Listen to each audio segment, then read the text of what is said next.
Joining us tonight to take all of this up and more, Congressman Devin Nunes, ranking member of the House Intelligence Committee, author of Countdown to Socialism, available now. And it is, Congressman, great to have you with us. Let's start with these allegations about Haspel blocking access to declassified documents. And how successful can she be if indeed she is? Well, we've worked closely together with the director for many, many years. I hope that that's not the case. I've read the same stories that you have. The key to all of this has been full and complete transparency and the maximum release of documentation. So no matter what intelligence agency has it, we need it, and we need it now. The American people have a right to know about this information that is still being classified. And so, look, we're continuing to work as well as we can. I will tell you that Director Ratcliffe has been a breath of fresh air. He was on our committee for a long time. He was also on the Judiciary Committee.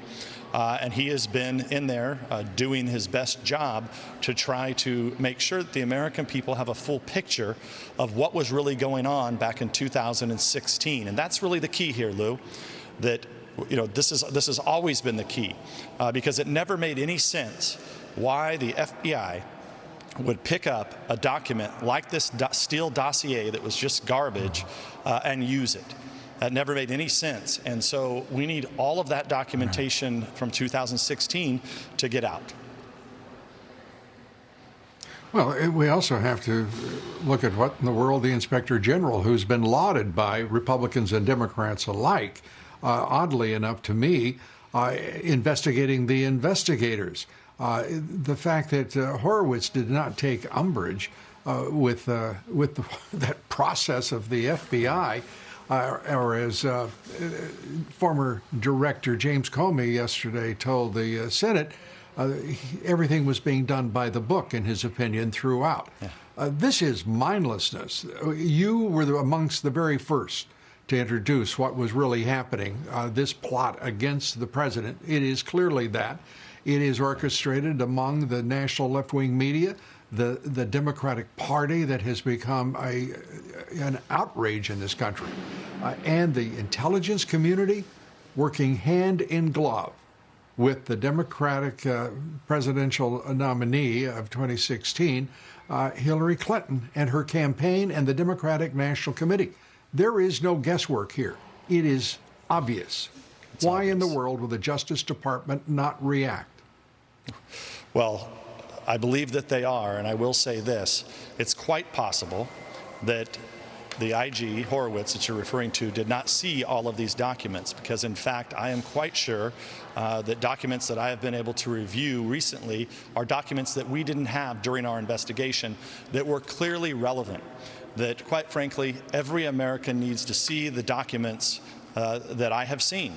And that is, it's just wrong because, as everyone knows, we had a full-blown investigation that I was leading back in early 2017. We had subpoenas out for this information, and there was clearly an orchestrated effort to keep certain documents away from the legislative branch of government, both House and Senate. And that's unacceptable. And so, I don't know where, I know everybody wants to know where DOJ is at on this. Look, I don't know, and I should not know. And nobody should know where this DOJ investigation is at right now.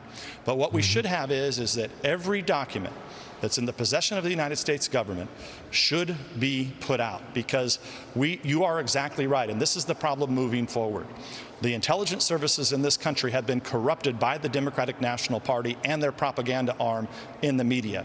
And this is a problem that only third world countries have. And as the Republican leader of the Intelligence Committee in the House, I have a duty and a responsibility to ensure that that never happens. My colleagues and the American people are counting on us to make sure that information gets out.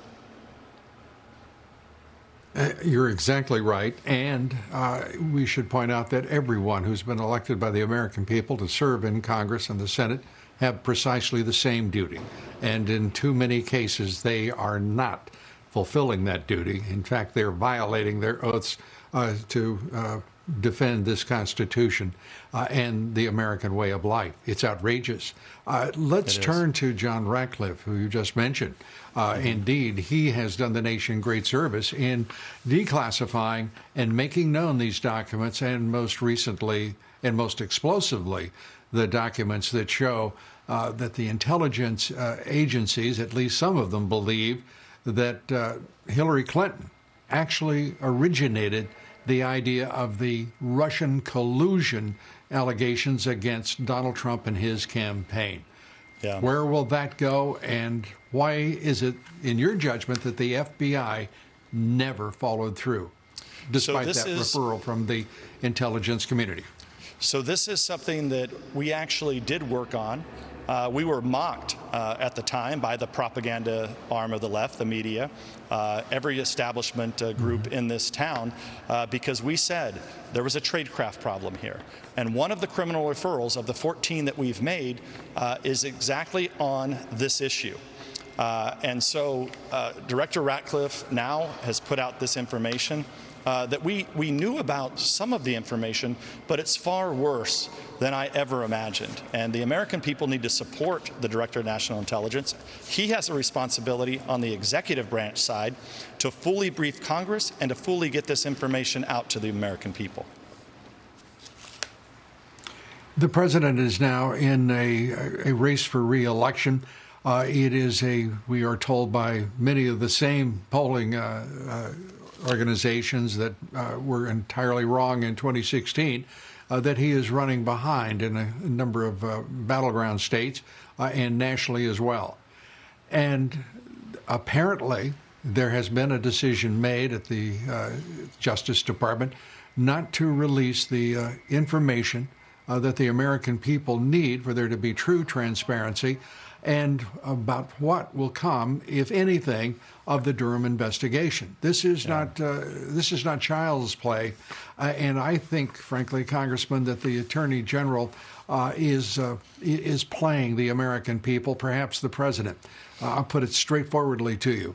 Well, I am very uncomfortable that this has taken so long. Let me tell you what I think it is. So I do have confidence in Director Ratcliffe, and I do have confidence in the Attorney General, and I do have confidence in the U.S. Attorney out of Connecticut. But I think here's the issue. We've seen it time and time again.